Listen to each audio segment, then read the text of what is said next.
서울 강남구 테헤란로의 한 IT 법인 사무실에는 밤늦도록 불이 켜져 있었습니다.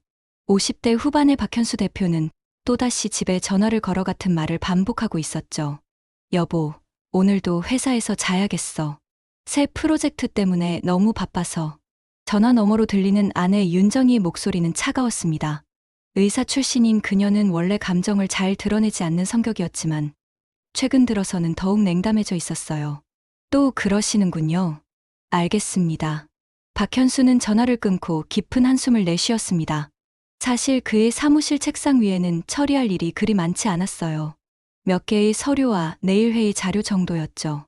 하지만 그는 집으로 돌아갈 생각이 전혀 없었습니다. 시계를 보니 벌써 밤 10시를 넘어가고 있었어요. 평소 같으면 집에서 아내와 함께 뉴스를 보며 차를 마시고 있을 시간이었죠. 하지만 요즘 들어서는 집에 있는 것보다 다른 곳에 있는 것이 훨씬 편안했습니다. 박현수는 책상 서랍을 열고 또 다른 휴대폰을 꺼냈어요. 평소 아내에게는 절대 보여주지 않는 폰이었죠. 그 안에는 최근 몇 달 동안 주고받은 달콤한 메시지들이 가득했습니다.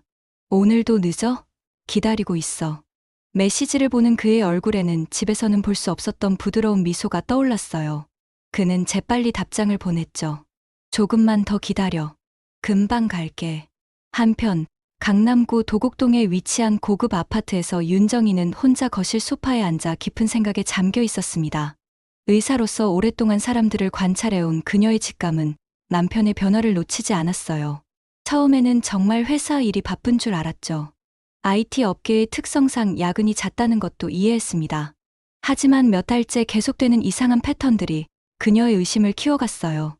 주말에도 갑작스럽게 회사에 나가는 일이 잦아졌고 전화를 받을 때 목소리가 어색해졌으며 무엇보다 집에 있을 때조차 마음이 딴 곳에 있는 것처럼 보였습니다. 더 이상한 것은 남편의 행동 변화였어요.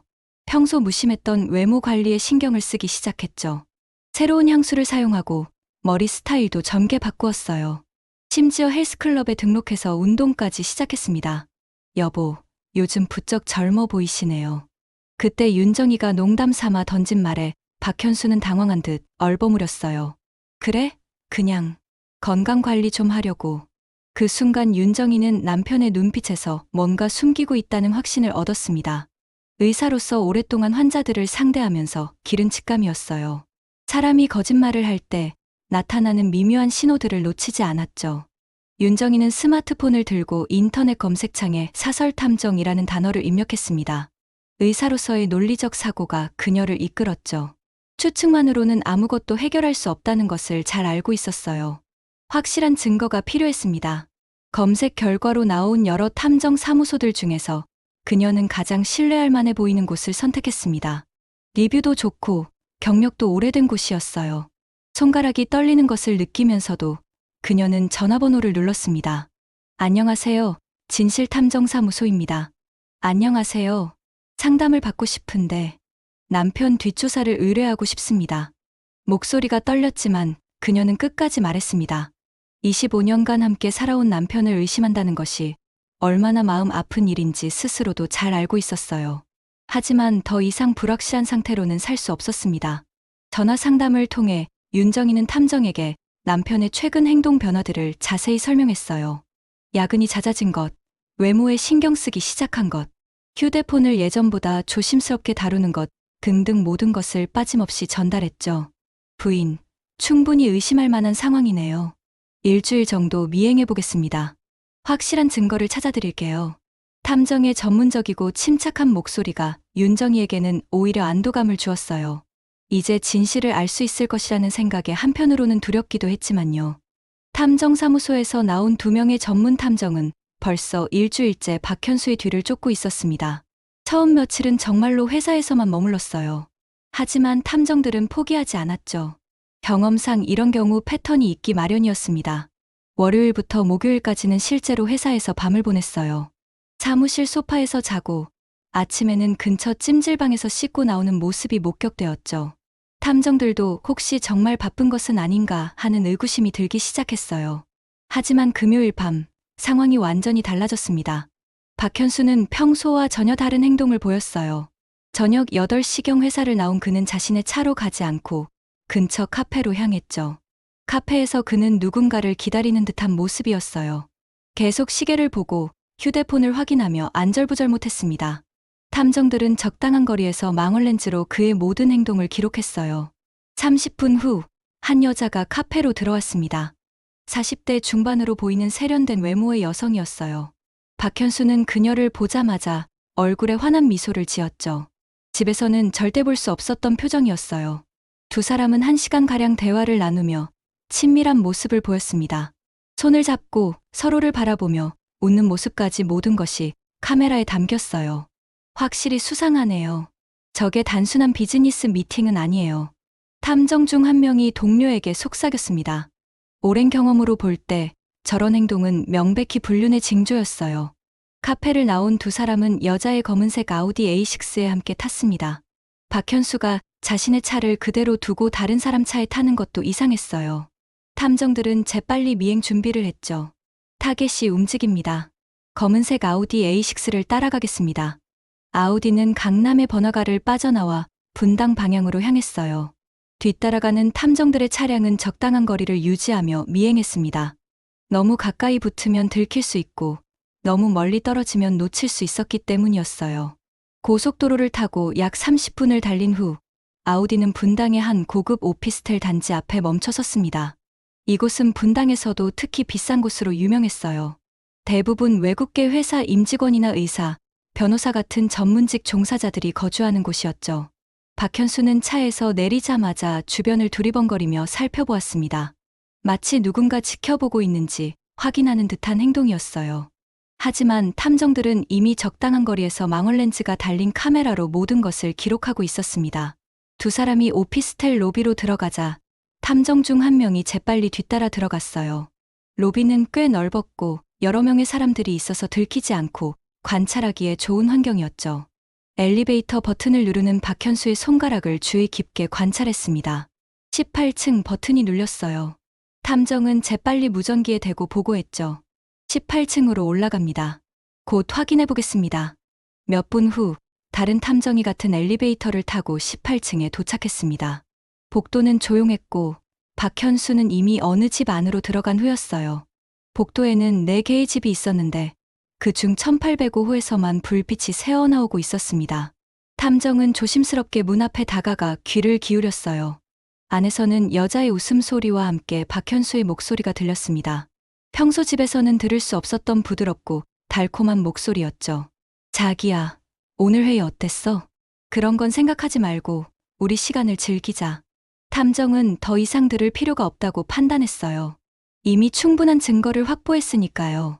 그는 조용히 그 자리를 떠나 동료에게 상황을 보고했습니다. 다음 날 아침까지 탐정들은 교대로 감시를 계속했어요. 박현수는 다음 날 오전 9시가 되어서야 그 집에서 나왔습니다. 옷차림은 전날과 똑같았지만 표정은 한결 편안해 보였어요. 탐정사무소에서는 윤정희에게 상세한 보고를 했습니다. 사진과 함께 시간, 장소, 그리고 목격한 모든 것들을 정리해서 전달했어요. 보고서는 매우 체계적으로 작성되어 있었죠. 윤정희는 사진들을 하나하나 넘겨보며 손이 떠는 것을 느꼈습니다. 남편이 다른 여자와 함께 카페에서 대화하는 모습, 손을 잡고 있는 모습, 그리고 오피스텔에 들어가는 모습까지 모든 것이 명확하게 찍혀 있었어요. 특히 박현수의 표정이 충격적이었습니다. 집에서는 절대 볼 수 없었던 행복해하는 모습이었어요. 마치 10년은 젊어 보이는 얼굴이었죠. 그 모습을 보니 더욱 배신감이 컸습니다. 분당 신도시 롯데캐슬골드 1805호. 여기가 확실합니다. 그리고 이 여자는 정미경이라는 사람이고 이혼한 지 3년 된 것으로 확인됩니다. 탐정의 전문적인 보고를 들으며 윤정희는 25년 결혼 생활이 무너져 내리는 소리를 들었습니다. 그동안 품고 있던 의심이 확신으로 바뀌는 순간이었어요. 그날 밤, 그녀는 대학원에 다니는 아들 박민준에게 전화를 걸었어요. 목소리를 최대한 차분하게 유지하려 노력했지만 떨림을 완전히 숨길 수는 없었죠. 민준아, 엄마야. 시간 있으면 잠깐 집에 올 수 있을까? 왜요, 엄마? 무슨 일 있으신가요? 목소리가 이상해요. 아버지 이야기 좀 해야겠어. 전화 너머로 들리는 아들의 한숨 소리가 그녀의 마음을 더욱 무겁게 만들었습니다. 민준도 최근 아버지의 변화를 눈치채고 있었던 것 같았어요. 혹시 아버지가 뭔가 하고 계신 건 아니죠? 직접 와서 보면 알 거야. 1시간 후 민준이 집에 도착했습니다. 키가 크고 아버지를 닮은 외모의 26살 청년이었죠. 그는 어머니의 표정만 봐도 심상치 않다는 것을 알 수 있었어요. 윤정이는 탐정사무소에서 받은 사진들과 보고서를 아들 앞에 펼쳐 놓았습니다. 민준의 얼굴이 점점 굳어져 갔어요. 사진 속 아버지의 모습은 그가 알던 모습과는 전혀 달랐습니다. 엄마, 이게 정말 아버지가? 응, 확실해. 일주일 동안 미행한 결과야. 민주는 사진들을 더 자세히 들여다보았습니다. 아버지가 다른 여자와 손을 잡고 있는 모습, 그리고 함께 오피스텔로 들어가는 모습을 보니 믿기 어려웠어요. 회사에서 잔다고 하더니 이런 짓을 하고 있었군요. 민주는 주먹을 꽉 쥐었습니다. 어린 시절부터 존경해왔던 아버지의 배신이 믿어지지 않았어요. 특히 어머니가 얼마나 아버지를 믿고 사랑해왔는지 누구보다 잘 알고 있었기 때문에 더욱 화가 났죠. 엄마가 얼마나 고생하시면서 아버지를 뒷바라지했는데 어떻게 이런 일을. 윤정이는 아들의 분노하는 모습을 보며 마음이 아팠습니다. 가족이 이렇게 무너져 내리는 것을 보는 것이 가장 힘들었어요. 민준아, 우선 침착하게 생각해보자. 아니에요, 엄마. 이런 건 그냥 넘어가면 안 되죠. 지금 당장 가서 따져봐야겠어요. 민준의 분노는 이미 끓는 점을 넘어서고 있었습니다. 그는 어머니에게 차 키를 달라고 했어요. 윤정이도 더 이상 참을 수 없다는 생각이 들었죠. 그녀는 자신의 차 트렁크를 열어 야구 방망이를 꺼냈습니다. 대학 시절 야구 동아리에서 활동했을 때 쓰던 것이었어요. 엄마, 그건 너무. 괜찮아. 이런 일에는 확실하게 매듭을 지어야 해. 그냥 말로만 하면 또 거짓말하고 넘어갈 거야. 윤정이는 탐정이 준 주소를 들고 아들과 함께 차에 올랐습니다. 가는 길에 그녀는 말없이 운전했지만 그녀의 턱선이 딱딱하게 굳어 있는 것을 보니 얼마나 화가 났는지 알 수 있었어요. 그들은 분당 신도시의 고급 오피스텔 단지 앞에 도착했습니다. 탐정의 보고서대로 검은색 아우디 A6가 주차되어 있었어요. 바로 그 차였죠. 윤정이는 야구 방망이를 들고 아우디에 다가갔습니다. 그리고 망설임 없이 앞 유리창을 내리쳤어요. 퍽! 첫 번째 타격과 함께 아우디의 앞 유리창이 거미줄처럼 금이 갔습니다. 오피스텔 단지 내에 울려 퍼지는 파괴음은 상당히 컸어요. 윤정이는 멈추지 않고 계속해서 사이드 미러, 헤드라이트, 그리고 차체 곳곳을 마구 때렸죠. 퍽! 쾅! 매번 방망이가 차체에 닿을 때마다 그녀의 마음속에서는 복잡한 감정이 교차했습니다. 처음에는 아들을 말리려 했지만 이내 포기하고 그저 지켜보기만 했어요. 어쩌면 이런 식으로라도 분노를 표출해야 했는지도 모르겠다고 생각했죠. 몇 분 지나지 않아 경비실에서 경비원들이 바삐 달려나왔습니다. 동시에 여러 집에서 불빛이 켜지고 사람들이 창문 너머로 내다보기 시작했어요. 금요일 밤 11시경이었는데 이런 소동이 벌어지니 당연히 주민들의 관심을 끌 수밖에 없었죠. 여보세요, 여기 무슨 일이? 아저씨, 잠깐만요. 경비원이 다가오자 윤정이가 앞으로 나섰습니다. 평소에 차분하고 이성적인 모습은 온데간데 없고 분노로 가득 찬 표정이었어요. 의사로서 늘 침착함을 유지해온 그녀였지만 이번만큼은 감정을 통제하기 어려웠죠. 저 차 주인 좀 불러주세요. 지금 당장 불러내세요. 아줌마, 이렇게 하시면 안 되죠. 우선 방망이부터 내려놓고. 하지만 윤정이는 경비원의 제지에도 아랑곳하지 않고 계속 차를 부수고 있었습니다. 아우디의 원래 모습을 알아볼 수 없을 정도로 파손되어 가고 있었어요. 본네트는 찌그러졌고 문짝에는 깊은 자국들이 패여 있었죠. 엄마, 그만해. 민준이 마침내 어머니를 말렸지만 윤정이의 분노는 쉽게 가라앉지 않았습니다. 민준아, 이 정도는 해야 해. 우리 가족을 이렇게 무너뜨려 놓고 편안하게 지낼 수 있다고 생각하면 큰 오산이야. 그때 경비실에서 경찰에 신고가 들어갔습니다. 한편으로는 오피스텔 1805호에도 연락이 갔죠. 하지만 그 집에서는 아무런 응답이 없었어요. 인터폰을 몇 번 눌러봐도 대답이 없었습니다. 10분 후 경찰차 2대가 사이렌을 울리며 도착했습니다. 경찰관들이 내리자마자 상황 파악에 나섰어요. 아우디는 이미 처참하게 박살나 있었고 윤정이는 여전히 야구 방망이를 손에 쥐고 있었죠. 누가 이런 짓을 한 거죠? 저입니다. 윤정이가 당당하게 대답했습니다. 그녀의 목소리에는 떨림이 없었어요. 오히려 확신에 찬 모습이었죠. 의사로서 오랫동안 어려운 상황들을 헤쳐온 경험이 이런 때 도움이 되었어요. 저 차 주인이 제 남편과 바람피운 여자입니다. 이혼하기 전에 이 차만큼은 박살내고 싶었습니다. 경찰관들은 당황스러운 표정을 지었습니다. 단순한 기물 파손이 아니라 불륜 문제가 얽혀 있다는 것을 알게 된 거죠. 이런 경우 처리가 까다로웠어요. 법적으로는 분명 기물 파손이지만 정서적으로는 이해할 만한 상황이었으니까요. 우선 이렇게 하시면 안 됩니다. 차주와 먼저 대화를 나누셔야죠. 그러니까 저 위에 있는 사람을 좀 불러내 주세요. 윤정이는 목소리를 높였습니다. 그녀의 외침이 오피스텔 단지 전체에 울려 퍼졌어요. 이제 많은 주민들이 발코니로 나와 구경하고 있었죠. 누군가는 스마트폰으로 이 상황을 촬영하기도 했어요.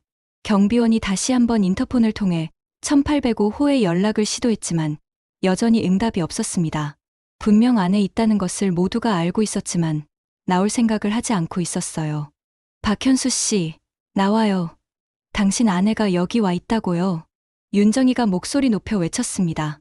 그 순간 18층 어느 창문의 커튼이 살짝 움직이는 것이 보였어요. 분명히 위에서 아래를 내려다보고 있다는 증거였죠. 윤정이는 여전히 야구 방망이를 손에 쥐고 있었습니다. 경찰관들이 무기를 내려놓으라고 했지만 쉽게 응하지 않았어요. 저 사람이 나오기 전까지는 못 놓겠어요. 부인, 이렇게 하면 당신만 피해를 봅니다. 우선 진정하고. 하지만 그때 오피스텔 입구에서 한 명의 중년 여성이 조심스럽게 나타났습니다. 1805호에 살고 있는 정미경이었어요. 그녀는 윤정이를 보자 당황한 표정을 지었죠. 아마도 이런 상황이 벌어질 것이라는 예상은 하지 못했을 거예요. 당신이 그 여자군요. 윤정이의 목소리는 차갑고 날카로웠습니다. 정미경은 고개를 숙인 채 제대로 대답하지 못했어요. 오피스텔에서 나온 정미경은 40대 중반으로 보이는 사람이었습니다. 세련된 옷차림에 화장을 깔끔하게 한 모습이었지만 얼굴에는 당황과 불안이 역력히 드러나 있었어요. 그녀는 이런 상황을 전혀 예상하지 못했던 것 같았죠. 윤정이는 그 여자를 보는 순간 모든 것을 직감했습니다. 바로 남편의 불륜 상대였던 거죠. 25년 결혼 생활에서 한 번도 경험해보지 못한 분노가 치밀어 올랐어요. 동시에 이상하게도 안도감도 들었습니다. 그동안의 의심이 확신으로 바뀌는 순간이었죠. 당신이 그 여자군요. 내 남편과 바람 피우는. 죄송합니다. 저는. 죄송하다고요? 남의 남편을 빼앗아 놓고 죄송하다고 하면 다 되는 줄 아세요? 윤정이의 목소리가 떨렸습니다. 주변에 모여든 사람들이 점점 많아지고 있었어요. 경찰관들은 상황을 진정시키려 애쓰고 있었지만 쉽지 않았죠. 이미 소동은 오피스텔 단지 전체로 퍼져나가고 있었습니다. 정미경은 고개를 숙인 채 말을 제대로 잇지 못했습니다. 평소 자신만만하던 모습과는 전혀 달랐어요. 박현수와 함께 있을 때는 당당했지만 정작 그의 아내와 마주서니 위축될 수밖에 없었죠. 현수 씨는 지금 위에 계세요? 경찰관이 물었지만 정미경은 대답하지 않았습니다. 하지만 모든 사람이 답을 알고 있었어요. 박현수는 분명 위층에서 상황이 정리되기를 기다리고 있을 것이었죠. 답 안 해요? 그럼 제가 직접 올라가서 확인해보죠. 윤정이가 오피스텔 입구로 향하려 하자 경찰관이 막아섰습니다. 부인, 그러시면 안 됩니다. 불법 침입이 될 수 있어요. 불법 침입이요? 내 남편이 있는 집에 가는 게 불법 침입이라고요? 윤정이의 항변에 경찰관도 답변하기 곤란해했어요. 법적으로는 타인의 주거지에 무단으로 들어가는 것이 문제가 될 수 있었지만 상황이 상황이었으니까요. 한편 1805호에서는 박현수가 창문 틈으로 아래 상황을 내려다보고 있었습니다. 자신의 차가 박살나고 아내와 아들이 분노에 찬 모습을 보니 다리가 떨렸어요. 어떻게 이런 일이 벌어졌는지 믿어지지 않았죠. 옆에서는 정미경이 급하게 옷을 갈아입고 나간 상태였습니다. 박현수는 혼자 남아서 어떻게 해야 할지 몰라 했어요. 엘리베이터를 타고 내려가면 바로 아내와 마주쳐야 했고 그렇다고 계속 숨어 있을 수도 없는 상황이었죠. 휴대폰이 계속 울렸습니다. 아내의 전화였어요. 하지만 받을 용기가 나지 않았습니다. 무슨 말을 해야 할지 모르겠더라고요. 시간이 흘러 새벽이 되어가고 있었습니다. 경찰은 상황이 더 이상 악화되지 않도록 윤정이와 민준을 설득하려 했지만 그들은 남편이 나올 때까지 절대 이 자리를 떠나지 않겠다고 고집했어요. 우리는 여기서 밤을 새울 거예요. 저 사람이 나올 때까지요. 윤정이의 결연한 목소리를 들은 경찰관들은 더 이상 어쩔 수 없다는 표정을 지었습니다. 기물 파손은 이미 일어난 일이고 강제로 끌고 갈 수도 없는 상황이었어요. 그럼 적어도 방망이는 치워주세요. 다른 주민들이 불안해합니다. 윤정이는 마지못해 방망이를 차 안에 넣었습니다. 하지만 그 자리를 떠날 생각은 전혀 없었어요. 정미경은 한참 동안 서성거리다가 결국 다시 오피스텔 안으로 들어갔습니다. 아마도 박현수와 상의하러 간 것 같았어요. 하지만 몇 분 후 그녀는 다시 나와서 경찰관에게 뭔가를 속삭였죠. 현수 씨가 나오겠다고 합니다. 조금만 시간을 달라고 하네요. 하지만 1시간이 지나도 박현수는 나타나지 않았습니다. 윤정이의 인내심은 한계에 달했어요. 박현수는 창문으로 아래를 내려다보며 절망감에 빠졌습니다. 아내와 아들이 정말로 밤새 기다릴 작정인 것 같았어요. 그는 화장실에 들어가 거울을 보며 깊은 한숨을 내쉬었죠. 거울 속의 자신은 이미 초라하기 그지없었습니다. 평소 자신만만하던 모습은 온데간데 없고 겁에 질린 모습만 남아 있었어요. 새벽 5시경, 그는 마침내 결심을 했습니다. 이런 식으로 계속 숨어 있을 수는 없었어요. 하지만 정문으로 나가면 바로 아내와 마주쳐야 했죠. 그래서 다른 방법을 생각해냈습니다. 베란다로 나간 박현수는 아래를 내려다보았습니다. 18층이라 상당한 높이였지만 그는 다른 선택지가 없다고 생각했어요. 새벽 공기가 차가운 가운데 박현수는 베란다로 나갔습니다. 18층이라 상당한 높이였지만 그는 다른 선택지가 없다고 생각했어요. 정문으로 나가면 바로 아내와 마주쳐야 했고 그 상황을 감당할 자신이 없었죠. 아파트 관리사무소에서 비상용으로 비치해둔 로프를 발견한 그는 위험한 계획을 세웠습니다. 베란다 난간에 로프를 묶고 아래층으로 내려가는 것이었어요. 정상적인 상황이라면 절대 시도하지 않았을 방법이었지만 지금은 체면과 자존심이 완전히 무너진 상태였어요. 이렇게라도 해야 해. 박현수는 중얼거리며 로프를 단단히 고정시켰습니다. 손이 떨려서 매듭을 제대로 짓기가 어려웠어요. 평소 운동을 하지 않던 그에게는 이런 일이 몹시 힘들었죠. 로프를 베란다 난간에 묶은 후 박현수는 조심스럽게 베란다 밖으로 다리를 내밀었습니다. 아래를 내려다보니 어지러웠지만 이미 돌아갈 수는 없다고 생각했어요. 아내와 아들이 여전히 아래에서 기다리고 있는 것이 보였죠. 하지만 그의 계획은 시작부터 잘못되었습니다. 18층에서 로프를 타고 내려간다는 것 자체가 위험천만한 일이었어요. 더군다나 평소 운동을 하지 않던 50대 후반의 몸으로는 더욱 어려웠죠. 로프를 잡고 몸을 난간 밖으로 내밀자마자 박현수는 자신이 얼마나 무모한 일을 시도하고 있는지 깨달았습니다. 손목과 팔에 전해지는 무게감이 생각보다 훨씬 컸어요. 로프가 손에서 미끄러질 것 같은 느낌이 들었죠. 몇 미터 내려가지도 못해서 박현수의 손이 미끄러졌습니다. 로프를 잡는 힘이 부족했던 거예요. 그는 위험을 감지하고 다시 올라가려 했지만 이미 늦었죠. 체력이 빠르게 고갈되고 있었습니다. 그때 아래층에 살던 한 주민이 이상한 소리를 듣고 베란다로 나왔습니다. 그리고 위에서 사람이 로프를 타고 내려오는 모습을 목격했어요. 깜짝 놀란 그 주민은 바로 경찰에 신고했죠. 여보세요, 경찰서요? 우리 아파트에서 사람이 로프 타고 탈출하려다가 떨어질 것 같아요. 지금 16층쯤에 매달려 있는데 곧 떨어질 것 같습니다. 신고를 받은 경찰관들이 오피스텔 뒤쪽으로 달려갔습니다. 윤정이와 민준도 소동을 듣고 함께 뛰어갔어요. 그들이 도착했을 때 박현수는 이미 땅에 떨어져 있었죠. 으악! 박현수의 비명소리가 새벽 공기를 찢었습니다. 다행히 화단의 부드러운 흙과 관목들 때문에 큰 부상은 입지 않았지만 옷은 흙투성이가 되었고 얼굴과 팔에는 작은 상처들이 나 있었어요. 무엇보다 그의 자존심과 체면은 완전히 바닥에 떨어졌죠. 현수야! 윤정이가 달려가서 남편의 상태를 확인했습니다. 의사인 그녀는 반사적으로 응급처치를 시작했어요. 분노했던 마음도 잠시 남편이 다쳤다는 사실에 당황했죠. 괜찮아? 어디 아픈 곳은 없어? 의식은 있고?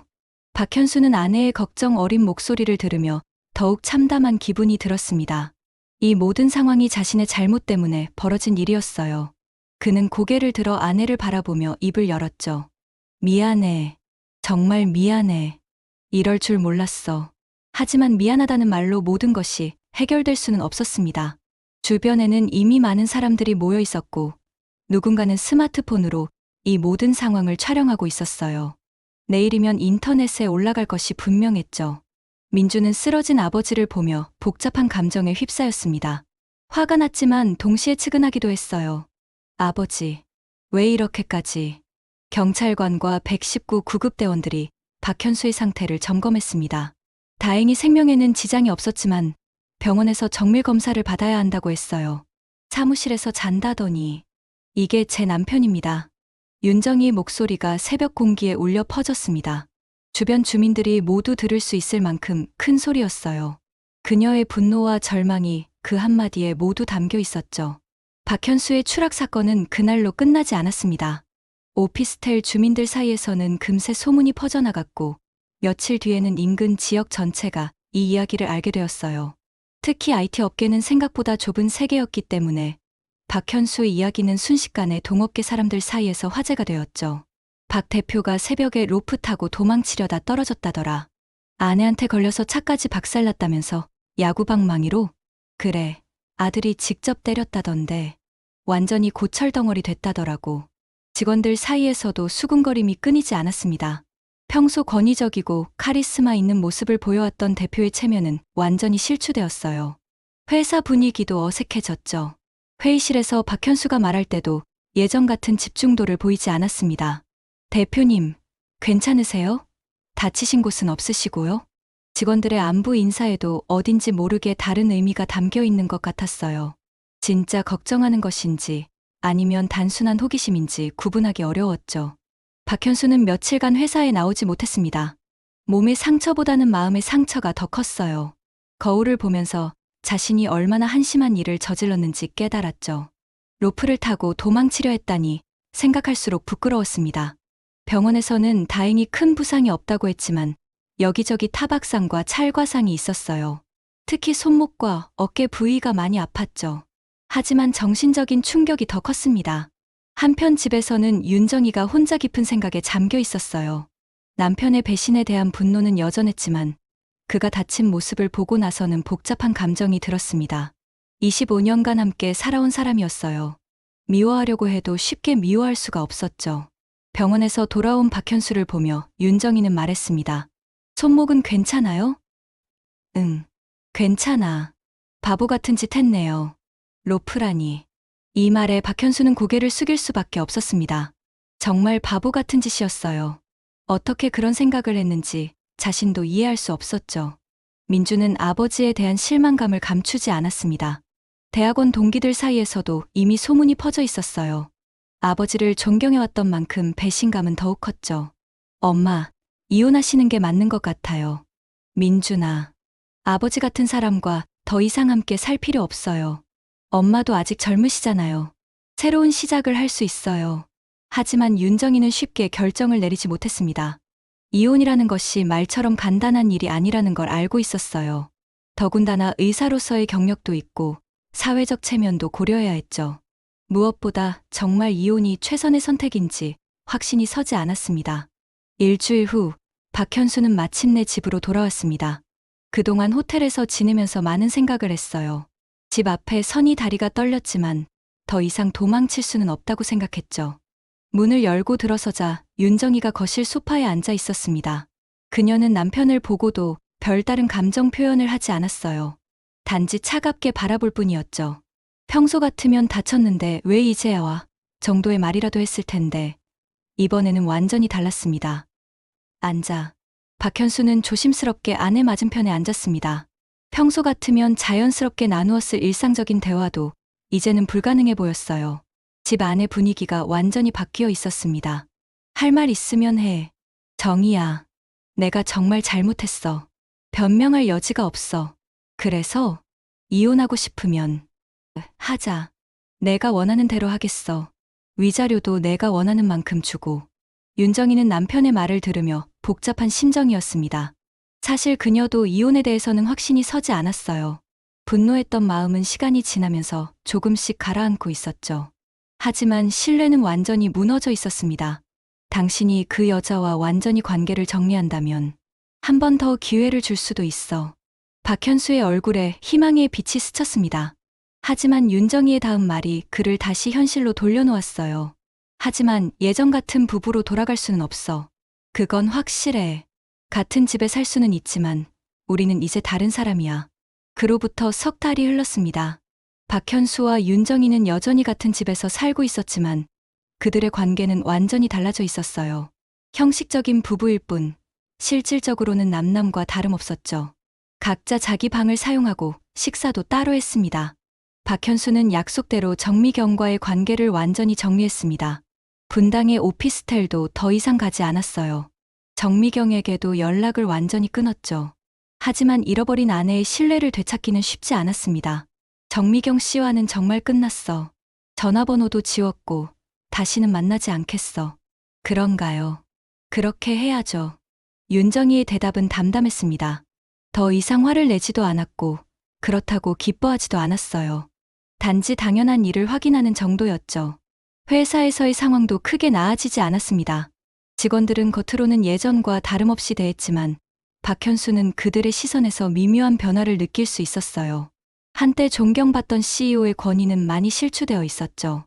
대표님, 오늘 회의 자료 준비했습니다. 고마워요. 수고하셨어요. 예전 같으면 수고했어 정도로 말했을 것이지만 이제는 더욱 조심스러웠습니다. 모든 말과 행동에 신경을 쓰게 되었어요. 직원들과의 거리감도 예전보다 훨씬 커졌죠.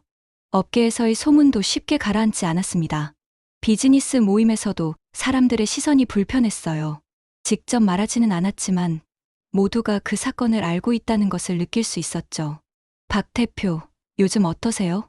건강은 괜찮으시고? 네, 괜찮습니다. 그런데 말이죠. 요즘 젊은 사람들 참 무서워요. 아들이 아버지 차를 부수다니. 이런 식으로 돌려서 말하는 사람들이 많았어요. 박현수는 그때마다 어색한 웃음을 지으며 넘어가야 했죠. 한편 윤정이는 자신만의 방식으로 이 상황을 받아들이려 노력하고 있었습니다. 의사로서의 일에 더욱 집중했고 그동안 소홀했던 취미 생활도 시작했습니다. 피아노 레슨을 받기 시작했고 독서 모임에도 참여했죠. 선생님, 요즘 밝아 보이시네요. 병원 동료의 말에 윤정이는 미소를 지었습니다. 그런가요? 새로운 것들을 배우니까 좋더라고요. 그녀는 남편에게 의존하지 않고도 충분히 행복할 수 있다는 것을 깨달았습니다. 오히려 이 일을 계기로 자신의 삶을 되돌아볼 수 있었어요. 결혼 전에 자신을 다시 찾아가는 과정이었죠. 친구들과의 만남도 늘어났습니다. 그동안 남편 때문에 소홀했던 인간관계들을 다시 회복해 나가고 있었어요. 정희야, 너 요즘 정말 달라 보인다. 뭔가 자유로워 보여. 그래? 나도 그런 것 같아. 민주는 여전히 아버지와의 관계 회복에 시간이 필요했습니다. 가끔 집에 올 때도 아버지와는 최소한의 대화만 나누었어요. 하지만 어머니가 조금씩 안정을 찾아가는 모습을 보며 다행이라고 생각했죠. 엄마, 요즘 정말 좋아 보이세요. 그래? 민준이도 아버지한테 너무 차갑게 대하지는 마라. 어쨌든 내 아버지잖아. 잘 모르겠어요. 시간이 필요할 것 같아요. 어느 저녁, 윤정이는 거실에서 피아노를 치고 있었습니다. 쇼팽의 녹턴이었어요. 아름다운 선율이 집 안에 울려 퍼졌죠. 결혼 전에 자주 쳤던 곡이었는데 오랜만에 다시 치니 감회가 새로웠습니다. 박현수는 서재에서 그 소리를 들으며 복잡한 심정이었습니다.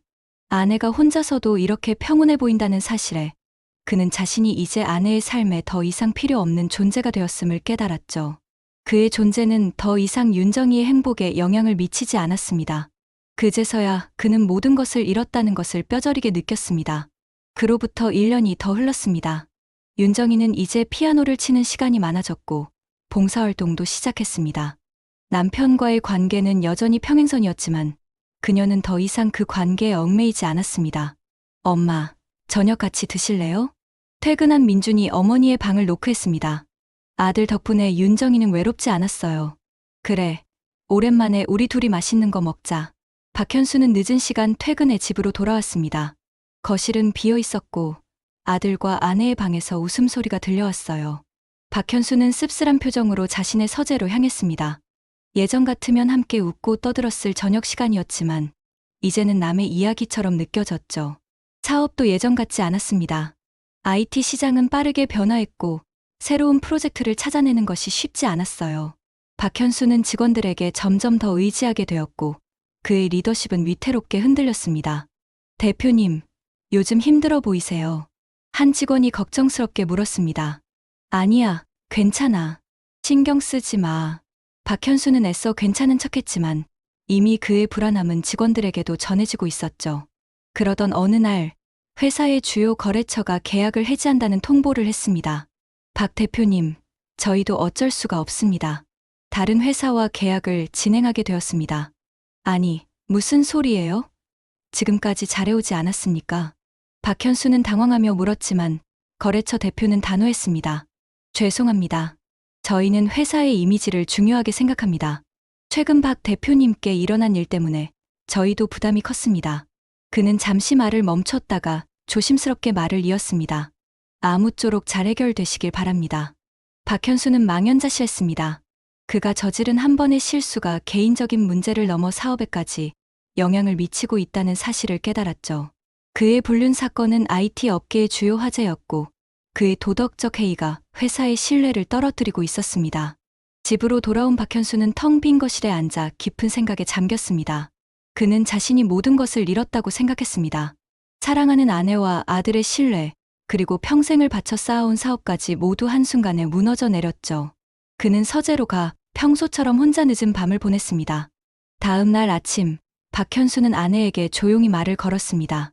정희야, 내가 정말 바보 같은 짓을 했어. 용서를 빌 자격도 없다는 걸 알아.